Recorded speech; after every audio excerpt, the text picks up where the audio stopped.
Good morning, welcome to T News. ముందుగా headlines చూద్దాం. కష్టపడమంటే ఢిల్లీకి కప్పం కట్టడమేనా? పగటి దొంగల్లా కాంగ్రెస్ పాలన ఉందన్న జగదీష్ రెడ్డి. ప్రజాపాలన కాదు ప్రతీకార పాలన, గ్యారంటీల ప్రభుత్వం కాదిది, గారడీ సర్కారన్న ఆర్ఎస్ ప్రవీణ్ కుమార్. మాదిగలను మోసం చేస్తున్న కాంగ్రెస్, ఊరూరా ఆ పార్టీ నేతలను అడ్డుకోవాలన్న మందకృష్ణ.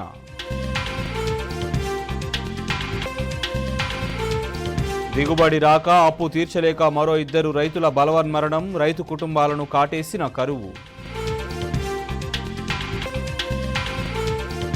నిప్పుల కుంపటిలా మారిన రాష్ట్రం, రికార్డు స్థాయిలో గరిష్ట ఉష్ణోగ్రతలు.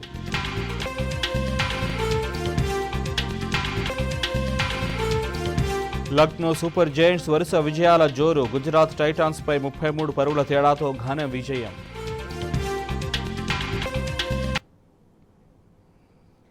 కాంగ్రెస్ తెచ్చిన కరువుతో రాష్ట్రంలో అన్నదాతల ఆత్మహత్యలు రోజురోజుకు పెరిగిపోతున్నాయి. పెట్టిన పెట్టుబడి కూడా రాక రైతులు ఆత్మహత్యలు చేసుకుంటున్నారు. కానీ రాష్ట్రంలో రైతు ఆత్మహత్యలే జరగలేదంటూ మంత్రులు అడ్డగోలు వ్యాఖ్యలు చేయడంపై అన్నదాతలు మండిపడుతున్నారు.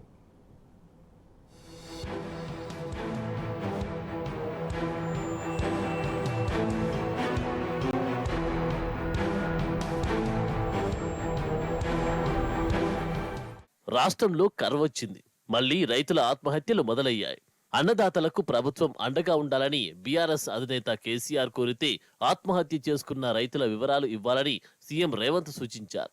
ముఖ్యమంత్రి అడిగిన 4 గంటల్లోనే గత 3 నెలల్లో బలవన్మరణానికి పాల్పడిన 200 మంది రైతుల జాబితాను సామాజిక మాధ్యమాల ద్వారా అందించినట్టు బీఆర్ఎస్ వర్కింగ్ ప్రెసిడెంట్ కేటీఆర్ తెలిపారు. ఆ జాబితా పంపిన కొద్ది గంటలకే మంత్రి ఉత్తమ్ విస్మయకర వ్యాఖ్యలు చేశారు. అసలు రాష్ట్రంలో ఒక్క రైతు కూడా ఆత్మహత్య చేసుకోలేదని చెప్పారు. తాజాగా మంత్రి కోమటిరెడ్డి కూడా అలాంటి మాటలే మాట్లాడారు. అప్పుల కారణంగా, కరువు కారణంగా ఒక్క రైతు కూడా ఆత్మహత్య చేసుకోలేదన్నారు. ఇది ప్రభుత్వ పెద్దల మాట, నిజాలను గుర్తించడానికి నిరాకరిస్తున్న తీరు.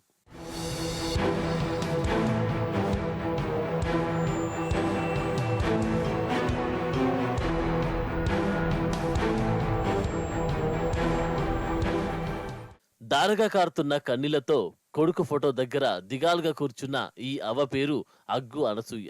ములుగు జిల్లా కన్నాయిగూడెం మండలం గుర్రేవుల ఈమె పుట్టినూరు.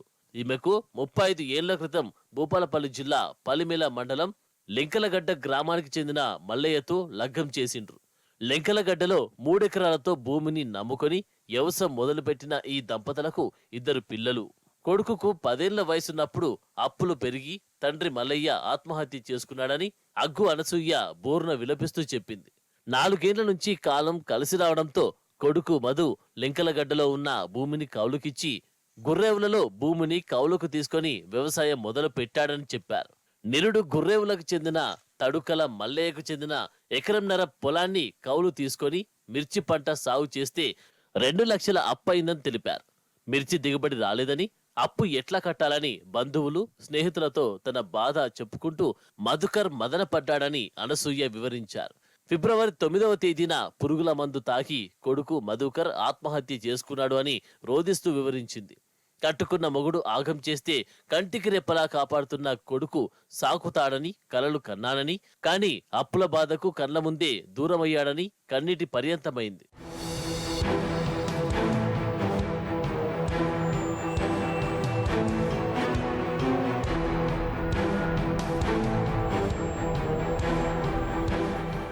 మరోవైపు ముఖ్యమంత్రి రేవంత్ రెడ్డి సొంత జిల్లా మహబూబ్ నగర్ లో రైతు ఆత్మహత్యకు రాజకీయ రంగు పులుముతున్నారు.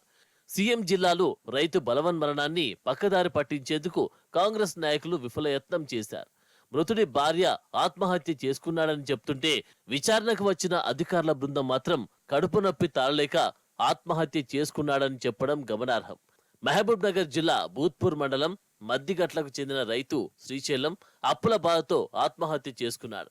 దీంతో ఆత్మహత్యపై విచారణ చేపట్టాలని కలెక్టర్ రవినాయక్ ఆదేశించడంతో భూత్పూర్ తహసీల్దార్ రాజు, వ్యవసాయ శాఖ అధికారి మురళీధర్, ఎస్ఐ శ్రీనివాసులు రైతు శ్రీశైలం ఇంటికి వెళ్లి చుట్టుప్రక్కల వారిని విచారించారు. సీఎం సొంత జిల్లా కావడంతోనే రైతు ఆత్మహత్యను కప్పిపెట్టేందుకు అధికార యంత్రాంగం ప్రయత్నించిందని విమర్శలు వెల్లువెత్తాయి. ఆత్మహత్య చేసుకుంటే డబ్బులు రావని, కడుపు నొప్పితో చనిపోతే రైతు బీమా వస్తుందని ప్రభుత్వం తరపున 5 లక్షల సాయం ఇస్తామని రైతు కుటుంబాన్ని ఒప్పించారు అని గ్రామస్తులు తెలిపారు.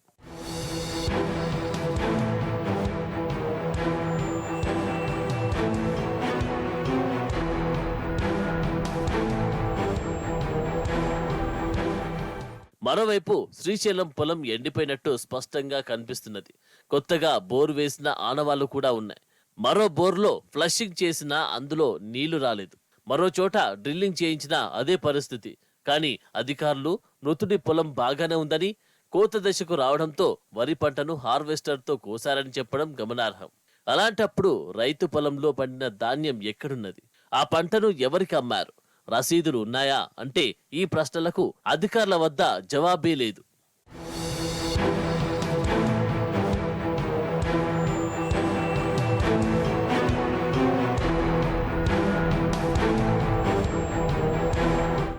కాంగ్రెస్ పార్టీలో ప్రభుత్వంలో డిప్యూటీ సీఎం బట్టి విక్రమార్క టార్గెట్ అయ్యారా? వరుస అవమానాలు యాదృచ్ఛికమా? వ్యూహంలోగా భాగమా? బట్టిని టార్గెట్ చేసిందెవరు? అడుగడుగున అవమానాలు దేనికి సంకేతం? పొమ్మనలేక పొగబెడుతున్నారా? లేక ప్రాధాన్యత తగ్గించే ప్రయత్నం చేస్తున్నారా? ఇంత జరుగుతున్నా కాంగ్రెస్ అధిష్టానం ఎందుకు మౌనంగా ఉంటుంది? దళిత నేతను టార్గెట్ చేసిందెవరు?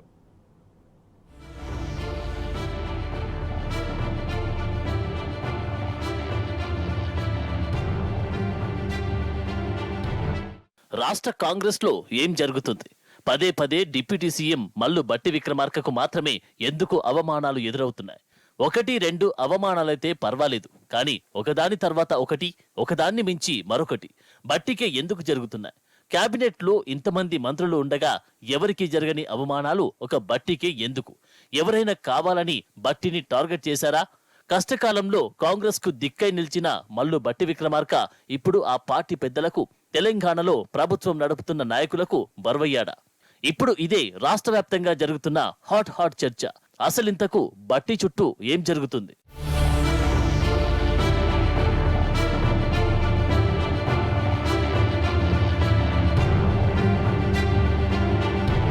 తెలంగాణలో అధికారం చేపట్టిన కాంగ్రెస్ పార్టీలో అంతర్గత కుమ్ములాటలు తారస్థాయికి చేరుకున్నట్టే కనిపిస్తున్నాయి.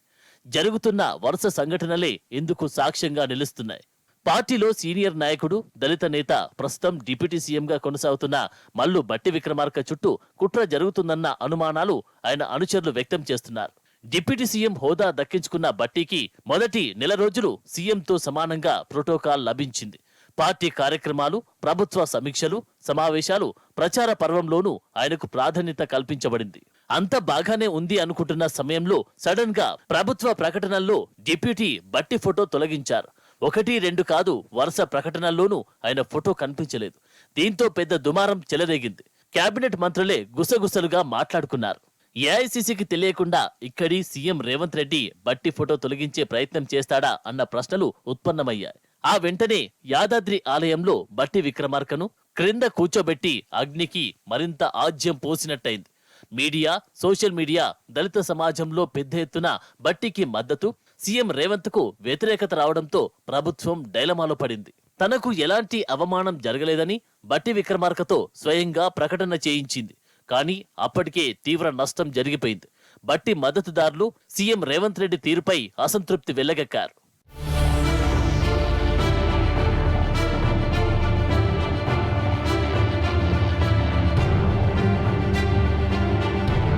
ఇక కాంగ్రెస్ నిర్వహించిన తుక్కుగూడ జనజాతర సభ సందర్భంగా తలెత్తిన వివాదం ఇప్పుడు బట్టిని, ఆయన మద్దతుదారులు, అనుచరులను మరింత అగాధంలోనికి నెట్టింది, తీవ్ర ఆలోచనలో పడేసింది. వరుస సంఘటనల వెనుక ఎవరో ఉన్నారని, కుట్ర జరుగుతుందన్న చర్చకు ఆజ్యం పోసింది.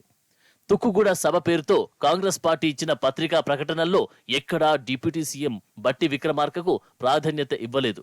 ఇతర మంత్రులతో పాటే సాదాసీదాగా ఓ చిన్న ఫోటో ముద్రించి కావాలని ప్రాధాన్యత తగ్గించారన్న చర్చ జరుగుతోంది. ఇదే సమయంలో మంత్రి పొంగులేటి శ్రీనివాస్ రెడ్డి ఫోటో పెద్దగా ముద్రించడం కూడా అనుమానాలకు తావిస్తుంది. డిప్యూటీ సీఎం బట్టి ప్రాధాన్యత తగ్గించి నిన్నగాక మొన్న వచ్చిన పొంగులేటికి ఎక్కువ ప్రయారిటీ ఇస్తున్నారని బట్టి అనుచరులు ఆగ్రహం వ్యక్తం చేస్తున్నారు. ఇదంతా ఒక ప్రణాళిక ప్రకారం జరుగుతుందని, కావాలని తమ నేతను పక్కన పెట్టి కొత్తగా వచ్చిన పొంగులేటికి అధిక ప్రాధాన్యత ఇస్తున్నారని కాంగ్రెస్ వాదులు ఆరోపిస్తున్నారు. ఇది కూడా వివాదాస్పదమవుతుంది. ఈ వివాదం చెలరేగిన సమయంలోనే పోలీసులు చేసిన ఓవర్ యాక్షన్ వివాదాన్ని మరింత పెద్దది చేసింది. జనజాతర సభలో డిప్యూటీ సీఎం బట్టి విక్రమార్క డ్రైవర్ను రాచకొండ పోలీస్ కమిషనర్ తరుణ్ జోషి చితకబాదారు. తరుణ్ జోషి దాడి వెనుక కూడా కుట్ర దాగి ఉండొచ్చన్న అనుమానాలను బట్టి అనుచరులు వ్యక్తం చేస్తున్నారు. ప్రభుత్వంలో డిప్యూటీ సీఎంగా ఉన్న బట్టి విక్రమార్క డ్రైవర్ పైన దాడి మామూలు విషయం కాదంటున్నారు.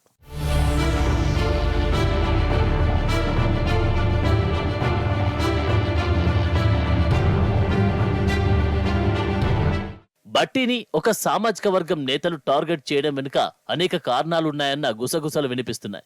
ఏఐసీసీ స్థాయిలో మంచి పట్టున్న బట్టి విక్రమార్క ఎప్పటికైనా తమ పదవికి ఎసరు పెడతాడన్న అనుమానంతోనే ఆయన టార్గెట్ చేసి అవమానిస్తున్నారు అన్న చర్చ కూడా ఉన్నది. తెలంగాణలో కాంగ్రెస్ పార్టీకి అధికారం దక్కిన తొలినాళ్లలో ముఖ్యమంత్రి పదవి, పీసీసీ పదవిని బట్టి విక్రమార్క ఆశించారు. ఆ విషయాన్ని ఢిల్లీ కాంగ్రెస్ పెద్దలకు తెలియజేశారు. సీఎం ఇవ్వని పక్షంలో ఒకే ఒక డిప్యూటీ సీఎం పోస్టు ఉండాలని, దానికి తోడుగా పీసీసీ అధ్యక్ష పదవి కూడా కోరుకున్నారట. ఈ లోక్సభ ఎన్నికల తర్వాత ఎక్కడా పీసీసీ చేజారిపోతుందన్న అనుమానం వచ్చిన ప్రభుత్వ ముఖ్య నేత వ్యూహాత్మకంగానే బట్టిని అడ్డు తొలగించుకునే కుట్రకు ఆజ్యం పోసారని ప్రచారం జరుగుతుంది. ఇక్కడ ఖమ్మం పార్లమెంటు సీటు విషయంలో బట్టి విక్రమార్క సతీమణి గట్టిగా పోటీ చేయడంతో ఆ సీటు తమ సోదరుడికి దక్కకుండా పోయిందని మంత్రి పొంగులేటి శ్రీనివాసరెడ్డి గుర్రుగా ఉన్నారట. బట్టిపై తీవ్ర ఆగ్రహంతో ఉన్న పొంగులేటి కనుసన్నల్లోనే ప్రకటన వచ్చాయని, ఆయనే బట్టి ఫోటోను కావాలని చిన్నది పెట్టించారన్న ప్రచారము సాగుతుంది. ఇప్పటికే ఖమ్మం జిల్లా కాంగ్రెస్ 3 ముక్కలుగా చీలిపోయింది. 3 మంత్రులు ఎడమొహం పెడమొహంగా ఉంటున్నారు. ఈ సమయంలో వరుస వివాదాలు ఆ పార్టీ కార్యకర్తలను మరింత డైలమాలోకి నెడుతున్నాయి.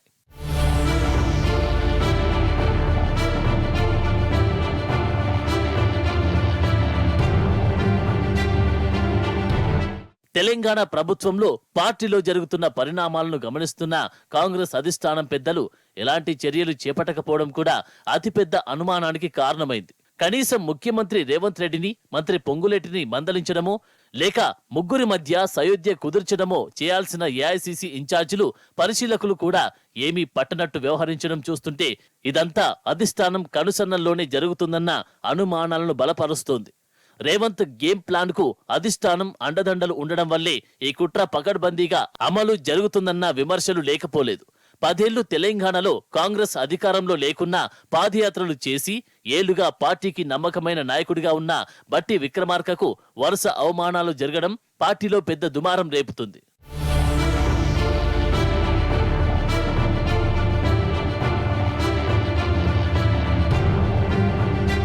కాంగ్రెస్ పార్టీపై ఎమ్మెల్సీ తాతా మధు ఫైర్ అయ్యారు. డబ్బు ఆశ చూపి తెల్లం వెంకట్రావును కాంగ్రెస్ కొనుగోలు చేయడం సిగ్గుచేటన్నారు. సుప్రీంకోర్టు తీర్పు మేరకు ఆయన సభ్యత్వాన్ని రద్దు చేయాలని డిమాండ్ చేశారు.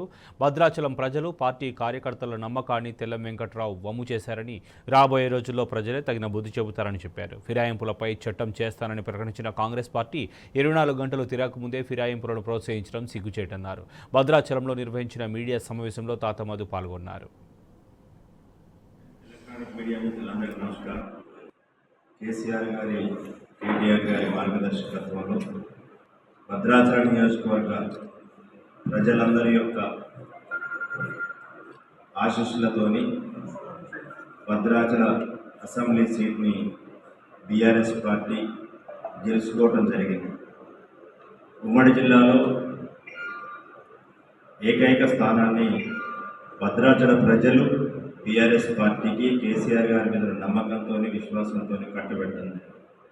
ఎన్నికలయ్యి 115 రోజుల్లో ఏ భద్రాచల ప్రజలైతే విశ్వాసంతో, ఇక్కడున్న స్థానిక నాయకుల మీద నమ్మకంతో, కేసీఆర్ గారి మీద నమ్మకంతో, బీఆర్ఎస్ పార్టీ మీద ఉన్నటువంటి అభిమానంతో చరిత్రలో ఎప్పుడు లేని విధంగా ఒక విలక్షణమైన తీర్పిచ్చి డాక్టర్ తెల్లం వెంకట్రావు గారిని బీఆర్ఎస్ పార్టీ తరఫున ఎమ్మెల్యేగా గెలిపించి అసెంబ్లీకి పంపించడం జరిగింది. ఏ ప్రజలు ఆశించి, భద్రాచల ప్రజలు వెంకట్రావు గారు గెలిస్తే మా యొక్క సమస్యలు పరిష్కారం అవుతాయి, మాకు చేదోడు వాదోడుగా ఉంటాడు, మా కష్ట సుఖాల్లో మాతో పాటు కలిసి ఉంటాడు, ఇతరుల కంటే భిన్నంగా ప్రవర్తిస్తాడు, ఒక డాక్టర్గా, మంచి ఎమ్మెల్యేగా, గతంలో పనిచేసినటువంటి కుంజా బొజ్జి గారు, సున్నం రాజయ్య గారు లాంటి వారసత్వాన్ని పుణికిపుచ్చుకుంటాడనే ఒక మంచి నమ్మకంతో భద్రాచల చైతన్యవంతమైన ప్రజలు వెంకట్రావు గారికి ఓటేసి అసెంబ్లీకి పంపించడం జరిగింది. కానీ ఈరోజు ఏ ప్రజలైతే ఆశ పెట్టుకొని ఓటేసి తనకు ఎమ్మెల్యే అనేటువంటి ఒక 3 అక్షరాల ట్యాగ్ ఇచ్చారో వారందరి యొక్క ఆశలని, అభిమానాన్ని తన యొక్క స్వార్థం కోసం తుంగలో తొక్కి కాంగ్రెస్ పార్టీలో చేరటం అంటే భద్రాచల ప్రజలు ఇచ్చిన తీర్పుని అవహేళన చేయడం అనేది బీఆర్ఎస్ పార్టీగా మేము భావిస్తున్నాం. ఒక పక్క కాంగ్రెస్ పార్టీ నిన్ననే వారి యొక్క ఎన్నికల మీటింగ్లో తుక్కుగూడారు. భవిష్యత్తులో కాంగ్రెస్ పార్టీ కేంద్రంలో అధికారంలోకి వస్తే ఎవరైనా ఏ పార్టీ తరపునైనా ఎన్నికైన ప్రజాప్రతినిధి పార్టీ ఫిరాయింపు చేస్తే ఆటోమేటిక్గా వారి యొక్క సభ్యత్వం ఎమ్మెల్యే కానీ, ఎమ్మెల్సీ కానీ, ఎంపీ కానీ ఆటోమేటిక్గా రద్దయ్యేటువంటి చట్టం తీసుకొస్తామని ప్రధానమైనటువంటి వారి యొక్క హామీల్లో ఒక హామీగా ఇవ్వటం జరిగింది. మీటింగ్ అయిన 24 గంటలు కూడా గడవక ముందే సిగ్గు విడిచి లజ్జ లేకుండా కాంగ్రెస్ పార్టీ నాయకులు వెంకట్రావుని నిర్లజ్జగా కొని 3 రంగుల కండవ కప్పడం జరిగింది. అంటే దీన్ని బట్టి కాంగ్రెస్ పార్టీ చెప్పేది ఒకటి, చేసేది ఒకటి.